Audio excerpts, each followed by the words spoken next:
All right, there we go. I have no idea what was going on, technical difficulties, but we'll start over. Anyway, welcome to Walking in Spirit and Truth. We are so glad that you've joined us.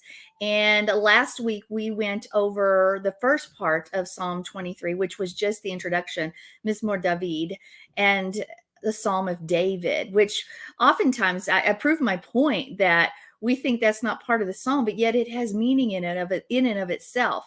And I want to thank Joe for letting me know that there were audio problems and then there were video problems, but now there's no more problems. Anyway, so now we're going to do the first part of verse 1. And the reason I say just the first part of verse 1, because I'm going to look at the word shepherd today. And the Lord is my shepherd. Yehovah is my shepherd. But I want to also look at it according to the season that we're in.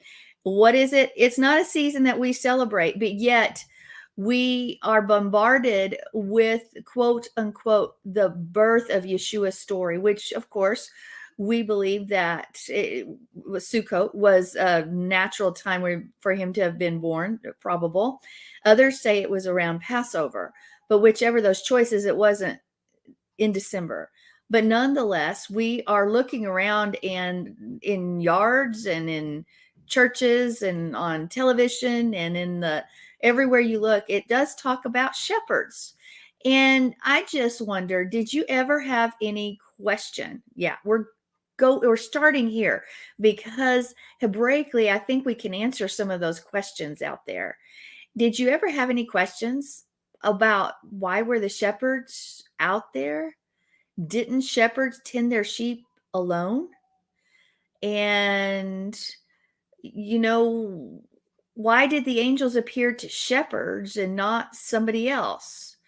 And what is the night watch? Why is that so important in the word that they're talking about it? And why did they stay up all night with the sheep? I mean, there are so many questions that maybe you had growing up, and you might want to know the answer to that. And we're going to try to answer a few of those as we begin this study today. And I want to welcome Nancy and Joe. It's so good to have you with us. Help us spread the word. Give us a thumbs up if you can. So you're very noisy. If you would mute yourself, John, that would be good. Sorry, that was me. And you're a little late. I'm sorry, my camera wouldn't hook up. Well, we had a moment of that problem as well. Anyway, so we're going to look at those questions and we're going to relate this to Psalm 23 when we're talking about shepherd. But I just think it's very apropos that we see if we can answer some of those questions for an understanding of shepherds and their jobs even now. So we're going to look at Luke 2 verse 8 before we head to Psalm 23 verse 1. Luke 2 verse 8, which says, "And there were shepherds in the same country abiding in the field and keeping watch by night over their flock." Okay, we've heard that. You probably have it memorized. You could say it verbatim out of your head. But maybe you found some of those questions. Maybe you've asked yourself some of those questions before. Again, I'll reiterate them. Why was there a group of shepherds? Because I thought shepherds worked alone. There you go. Or why did the angels appear to this group of shepherds? And why shepherds in the first place? And then why was the night watch so important that the word made sure to mention it? When did the shepherds, when did they sleep? How did all that work? So these are just a few of the questions that I think we need to look at that's going to give us a better understanding of Yehovah is my shepherd. Okay. Because not tradition.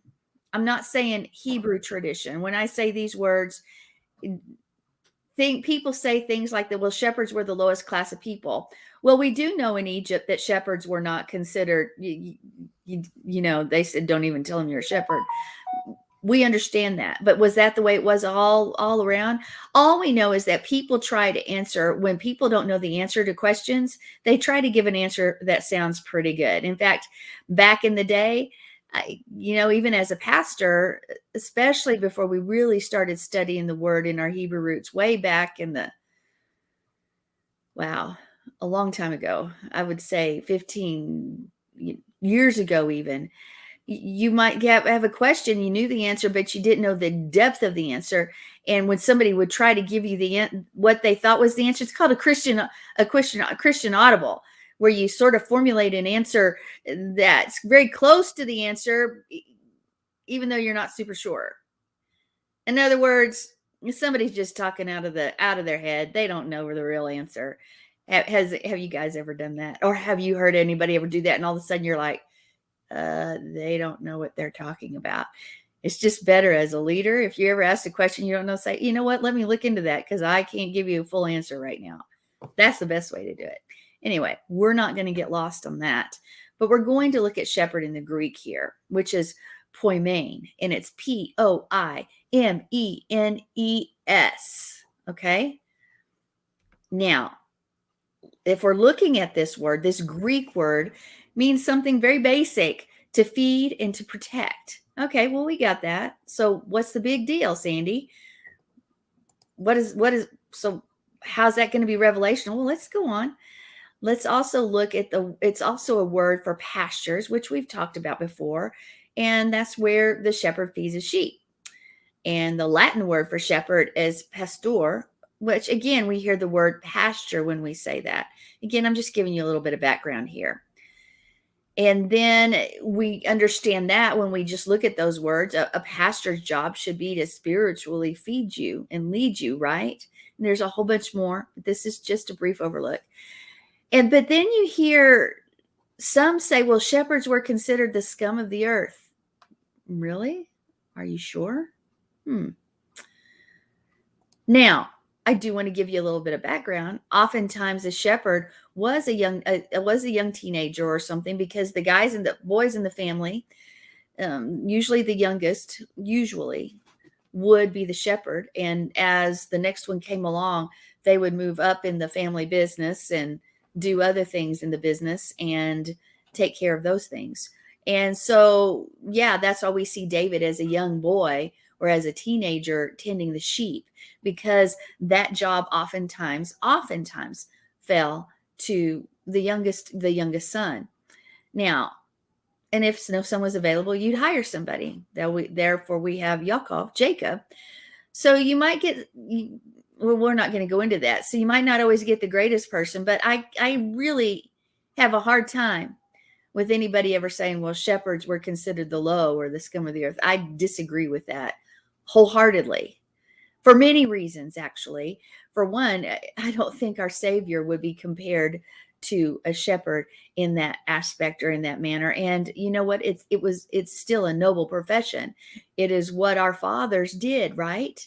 So would you, if you had your own business, would you hire somebody that was less than reputable to take care and take charge of your business? I doubt it, because you wouldn't have a business much longer after that. You're going to hire somebody you can trust to take care of your business, especially the family business.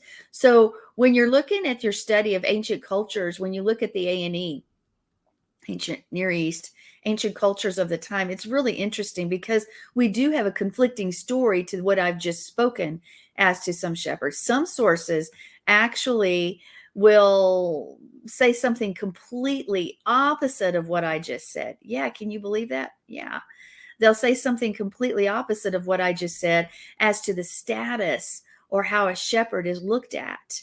They might say that it was a respected profession in those days, and even at some point that some dreamed of being that shepherd. Seriously, the idea that Yahweh sent his angels to the lowest of the low to announce the birth of his son, I don't know that flies. So let's go through the questions then. Why did Yah reveal the birth of his son to shepherds, and specifically these shepherds? Well, I think this is going to be revelational to some of you, maybe all of you who are listening, as to the role of a shepherd, or specifically those shepherds in Bethlehem or Beit Lehem. Because when you look at the Talmud, the sheep, it's there that you learn that the sheep were to be used for the daily sacrifice in the temple. But guess where those sheep were to be fed? Only in the Bethlehem pastures. Whoa. Now I want you to think about that. The sheep that were used for sacrifice were kept in the pastures of Bethlehem, the house of bread. Are you getting what I'm saying here? The sheep that were to be sacrificed, what is our Messiah known as? He's not as the lamb. He's also the shepherd, but he is the lamb. And where was he born? He was born in Bethlehem, the house of bread. Okay. So let's take that and let's look at a few more other things and see if we can learn a few things here, because the shepherds had the charge. These shepherds, specifically the ones of Bethlehem, had the charge of the most important sheep of all the sheep. The ones, the sacrificial lambs. Okay. These sheep couldn't be left to just any shepherd, just couldn't be left to anybody, because these sheep had to be without spot. These sheep had to be without wrinkle. There couldn't be a mistake that happened in the pasture or something along the way, because then those sheep were no longer eligible to be sacrificed. So therefore, guess what they did? These sheep, because these sheep were special, because they had a destiny that was different than other sheep around the country or around the other pastures. These were going to be used for Yehovah. So they actually used a team of shepherds for the group of sheep that were to be used as sacrifices. Ding, ding. That sort of answers our question of why were there multiple shepherds, because it usually was pretty much a job for one. But here, because the most important of the sheep were kept, according to the Talmud, they were kept at the pasture at Bethlehem for the sacrifices. Here they used a team of shepherds, probably from the tribe of Levi. And what did they do? These sheep needed round-the-clock care. Therefore, you would have a shepherd on every watch. The 4 watches of the night, there's the evening watch, the midnight watch, there is the cock crowing watch, there's the morning watch. Okay? All of these and I guarantee these guys weren't laying down sleeping, as some nativity scenes would tell you. But I find it very interesting to think that our Messiah, we know him as the Lamb of Yah, but we also know him as the Great Shepherd. He is both. And yet Bethlehem was prophesied where he would be born, but yet that is where the sheep were kept for sacrifice. And we know that one day his destiny would be to end up on the stake as the lamb. I don't know about you guys, but this takes me somewhere. Okay, now I want us to go on, because let's look at some more things of more words of what's going on here. Now, I'm not going to be able to say this correctly. It's in Greek, and I have some surrounding Greek words. Anyway, it's called phulusantes, phulakes, or kas. And this word right here means they were guarding in the guardhouses of the night. So we talk about the night watch, but when you look at it, it is guarding in the guardhouses of the night. So they were watching their sheep by night. They were guarding in the guardhouses of the night. That's pretty interesting, because the shepherds of Bethlehem were guarding. They were not just watching the sheep, guys. They were guarding the sheep, the animals that were going to be used for sacrifice. They worked around the clock, and they slept in guardhouses. When they slept when the others slept, they did not sleep together. They had shifts. Okay, these pastures were specifically owned by the temple or the tabernacle for the raising of the yearling ewe lambs. Okay, so we're not talking about a nomadic shepherds that were here and there and everywhere else. No, these guys had a specific task to guard these specific sheep for sacrifice. Remember, they could not have blemish. They could not have spot. They had to have extra special care towards them. So who would you hire to do this? Would you just get some shepherd from somebody? No, you would get the best of the best, almost the elite guard of the sheep. We're here taking care of these specific sheep.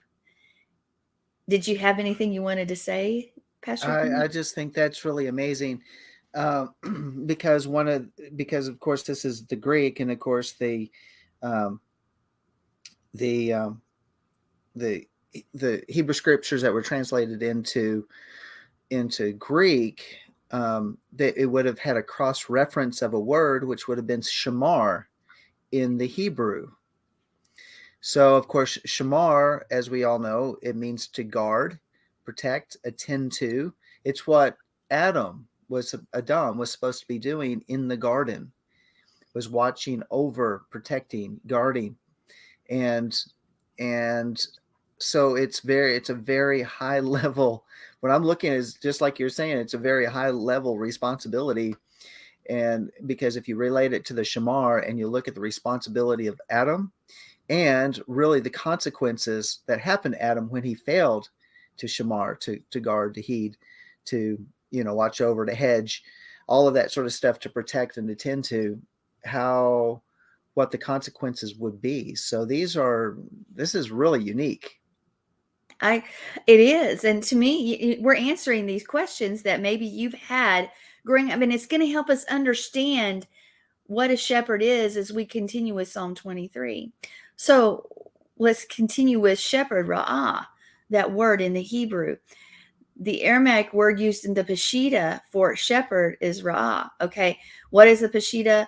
It's an Aramaic text, and it's a text that was pre-Yeshua, post-Yeshua, and so before and after his ministry. And it was considered a really important or early translation of the Bible. And from this comes that Semitic root, which actually says, when you look at shepherd, there's a root of it that expresses this idea of a deep passion. So these shepherds have a deep passion, a passion for their sheep. There's it's more than just in the general care. There's a passion for these specific sheep, to do their duty, to guard them, take care of them, take care of these sheep, because these sheep would be the ones to lay down their lives. And they for them, and they would lay down their lives for these sheep. Okay. Why do you say that? Because these sheep would be the sacrifices for them. Okay. For us, for the tabernacle, for the temple. So here we have these specific sheep had to have a great shepherd, great shepherds, a great team of shepherds. But we also see Yeshua as the good shepherd as well, Ra'ah. So the angels, why did they go to them? Because the angels appeared to the best of the best to announce the birth of Messiah. These were the elite Levitical shepherds. Okay. So did they just appear to some guy down? No, they chose to appear to the elite force, the elite guard. And the elite guard of the sheep came and announced the birth of our Messiah. So when you see the ancient tradition that Messiah would, there's an ancient tradition that Messiah would also come at midnight. And so these guys knew what that is. They knew that prophecy. They'd been anticipating a Messiah at midnight, the Messiah at midnight. So in all likelihood, we have on this watch, that's when Yeshua was probably born, to go right along with that. Now, I want you to think about this, since this is the elite guard of the sheep, and they are taking care of these sheep that are to be used for sacrifice. What would it take to get these shepherds to leave their sheep? That's their job. Something amazing and big had to get them from point A to point B, because these guys were the guard. They were guarding the guardhouse. They were guarding those sheep, not watching. So here we have this idea that these dedicated shepherds left the sacrificial lambs. They abandoned their duties. Why? Because they were shown and even convinced that the lamb and the shepherd, the Messiah, the sacrificial lamb, had arrived. That announcement from the angelic host that comes down and says, hey, the shepherd and the lamb has been born. Here you go. So they probably realized, hey, this job right here is great, but let's go see the real thing. And again, we have this picture that I think is much more formulated in our mind of what these shepherds are doing and what our Messiah does. It's not just some guy just watching over the sheep and just doing whatever, which we can even do. That's an important job. It is. But I think this understanding puts much more weight on the shepherd and his duty to what we're going to continue to study. John. It's a good word. That's all I can say. I don't want to interrupt you. Okay. Well, I'm just thinking about those guys because, what do? This is not the age of mass media where you can plug in your phone and listen to anything you want to, listen to YouTube, Rumble, all of these different things, catch the latest news and what's happening. No, these guys are getting firsthand information. But what do you do in the night watches? You have to keep yourself awake and alert and all of that. Sometimes you do talk. And what if that conversation is centered around, isn't it time for Messiah to come? I'm just thinking about all of these things that they could be talking about. I mean, they could be talking about family. They could be talking about, what they're going to do after work. They could do all that sort of stuff. But here they are, and they get to see the Lamb of God,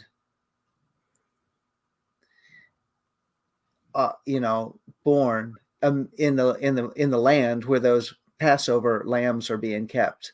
I mean, that's just amazing to me. And the lambs of the sheep of the temple sacrifice. So I don't know, just pretty cool. It is pretty cool. Now, I want you to remember everything we've said. I hope you memorized it right then and there. No, go back and listen, take notes. But now I want us to look briefly at how others see this word, the Lord is my shepherd. Okay, let's just look at some traditional Christian ways to see this term. We're not going to go into a lot of depth, but once we've done that, then I want us to go forward with the way we look at things in the Hebrew perspective. Now, I hope you guys all know who Spurgeon is, Charles Spurgeon, right? Well, hopefully you do. If not, look it up. But he said, I like to recall the fact that Psalm was written by David, probably when he was a king. He had been a shepherd, and he was not ashamed of his former occupation. Well, from what we've just looked at here, there's no reason he should be ashamed. Okay? Now, let's continue. I have a whole bunch of verses, but we're just going to look from some opinions of some different people. It says here, and this is by Kidner, David knew that being a shepherd was in a unique way, having been a shepherd himself. And the shepherd lives with his flock and is everything in it. It is everything to it, a guide, a physician, and a protector. And that's from Kidner. Now, here's something else from Spurgeon. He says, a sheep is an object of property, not a wild animal. Its owner sets great store by it, and frequently it is bought with a great price. It is well to know, as certainly as David did, what belongs to the Lord. There is a noble tone of confidence about this sentence. There is no if nor but even I hopes. But he says, the Lord is my shepherd. And we're going to talk about that because maybe not quite what we think, but that was what Spurgeon said. And then it goes on to say, behind the role of a shepherd is a loving care and concern. Okay, we've got that. David found comfort and security at the thought that Yah cared for him. And I agree with that. Then Spurgeon also says, the Lord is my shepherd. He must first feel himself to be a sheep by nature, for he cannot know that God is his shepherd unless he feels himself that he is in the nature of a sheep, referring to the people in general. And then Aristotle says, a sheep saith, Aristotle, is a foolish and sluggish creature, aptest of anything to wander, though it feel no want, and unablest to return. A sheep can make no shift to save itself from tempests or indignation. There it stands and will perish, it not driven away by the shepherd. Okay, that's just a few things that some people have said about a shepherd and sheep. But let's go on now. Let's begin to really dive in even more closely. What is the Lord is my shepherd? What does it hold? What else does it say? So here we have this portrait of a yearning trust for Yahweh. And if people know one psalm, it's probably this one, I would say, in general, even like we said last week, secular people. Now, the Midrash Talmud and throughout Jewish tradition, the idea of a shepherd does carry a lot of weight. It's very significant because a true shepherd will do what? Well, many things, and we're going to talk about those, but specifically he tends his flock with how? We just talked about passion. Now, with that flock that was in Bethlehem, that these shepherds watch with passion, but a shepherd does watch his flock with care and concern and devotion. And here's something: that shepherd is going to give that sheep, yes, the sheep, but specifically even that sheep, specifically what it needs, what it requires.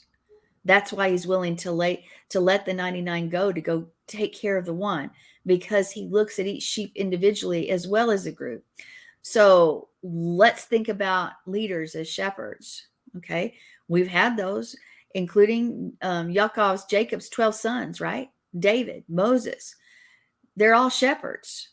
Okay, why? Because they displayed this dedication to those sheep that they were in charge of. They nurtured them, they tended them with love, and that was important so that they could understand how to lead Yah's people. Okay, it is said that Moshe was Raya Amuna, a faithful shepherd. So he had both the capacity as an actual shepherd, as he could shepherd the sheep, but he was also able to shepherd his people.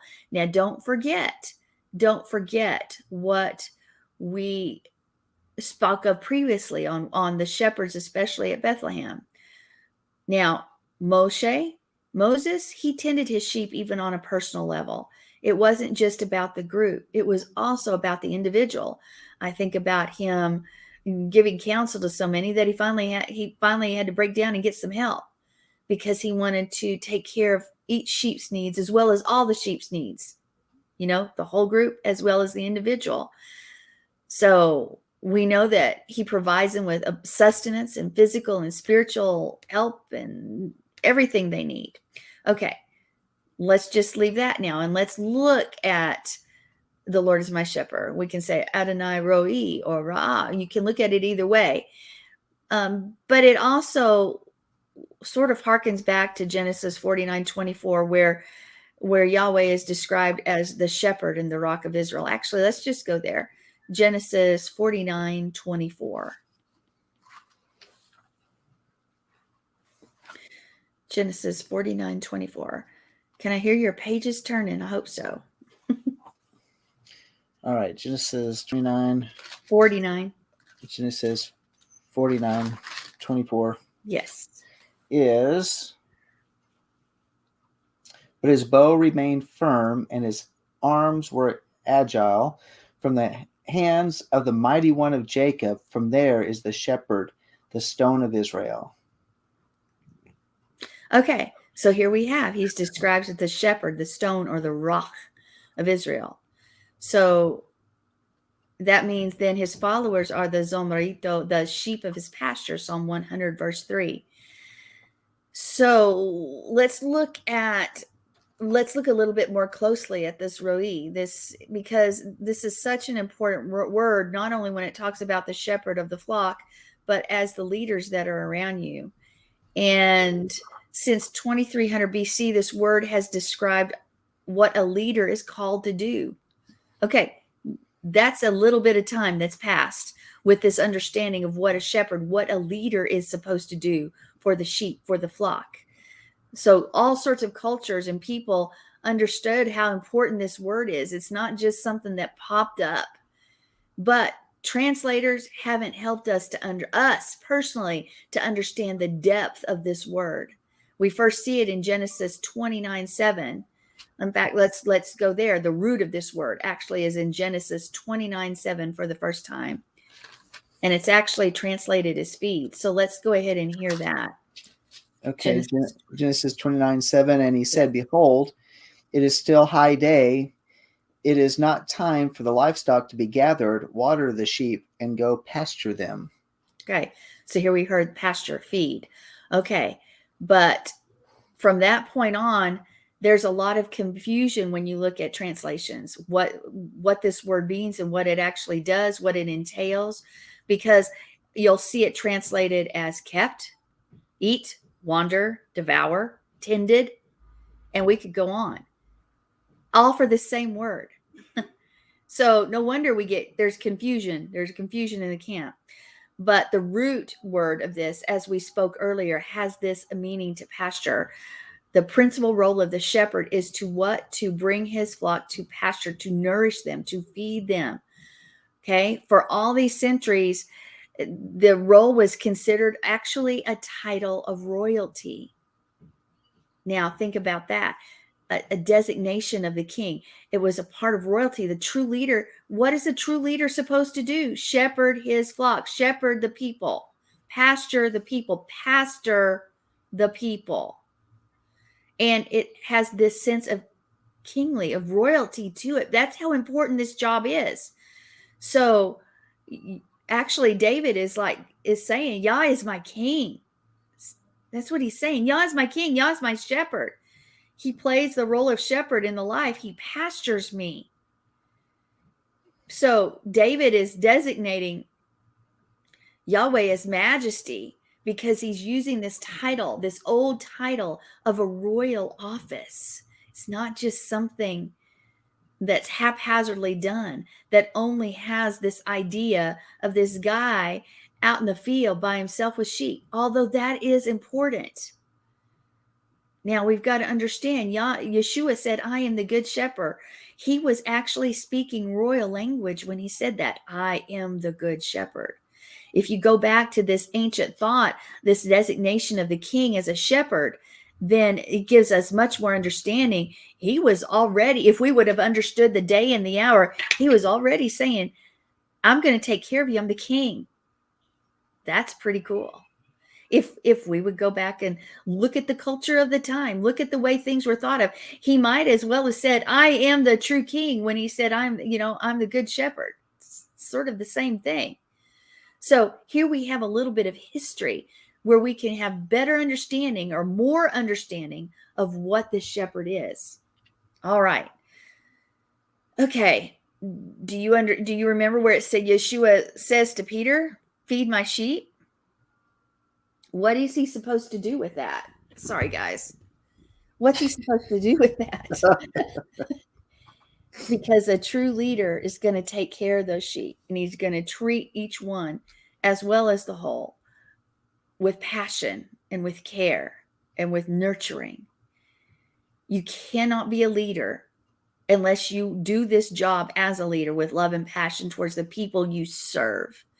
So we're not supposed to be those that rule over, because the greatest is the least of these, right?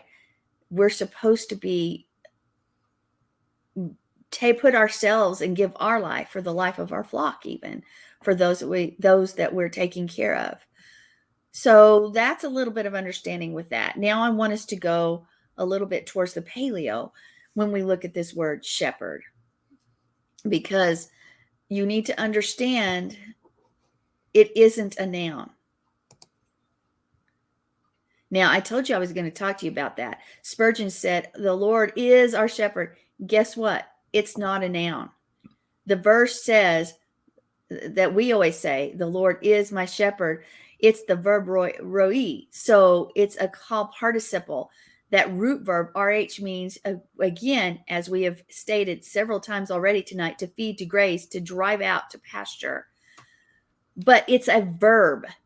We see the Lord is my shepherd as a noun. That's not what it is. It doesn't say that Yahweh is something called a shepherd.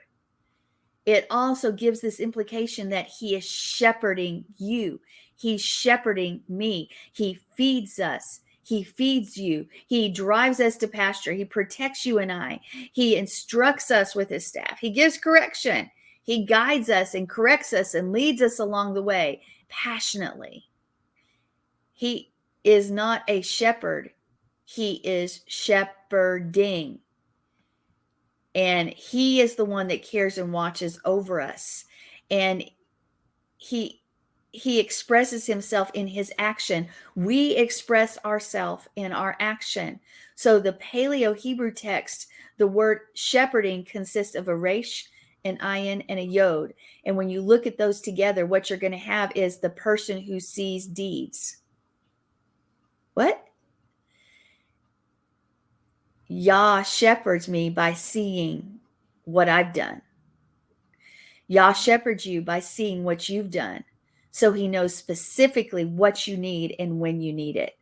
Now that should be comforting. Could be scary too, thinking, oh yeah, he sees the things that I've done with my hands and where I've been with my feet. He sees my deeds.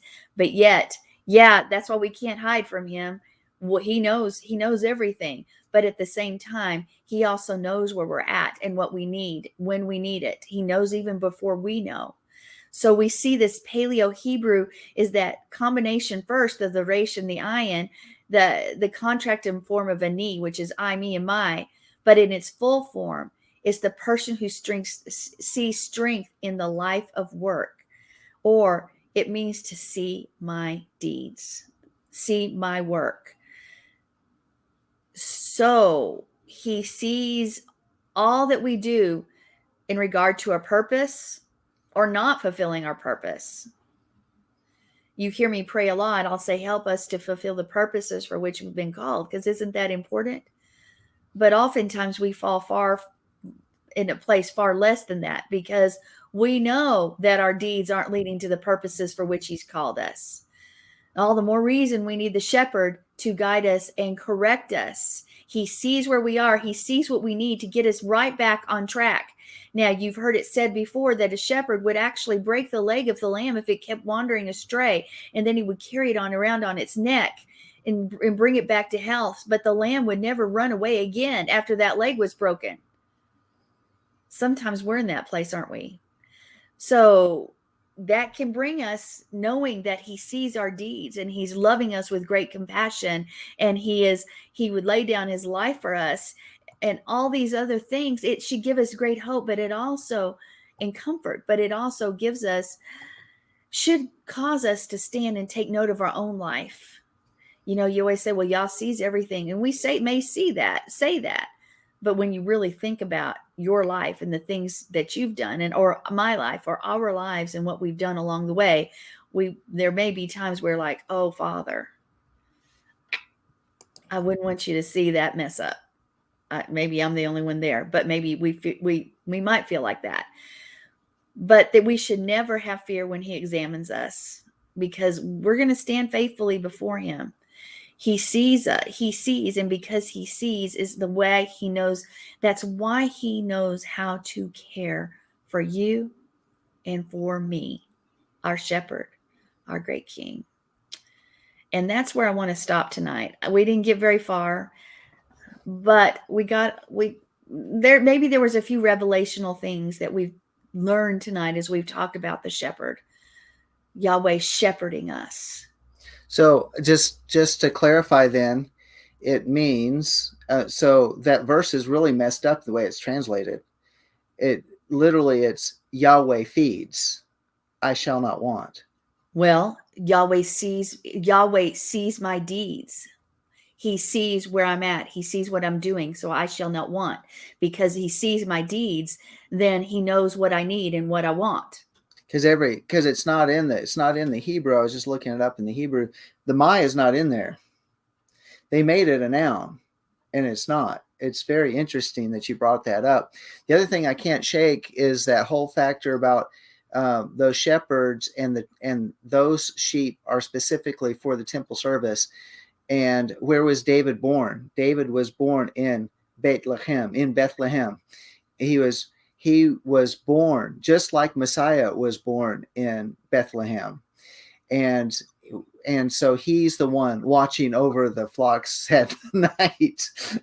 Well, I mean, that's those whole parallels that show, when Yeshua returns as Messiah ben David, I mean, it is all of the parallels are there. You can't miss it. No, you can't. And when you also understand that shepherd has a kingly role to it, it's a kingly title.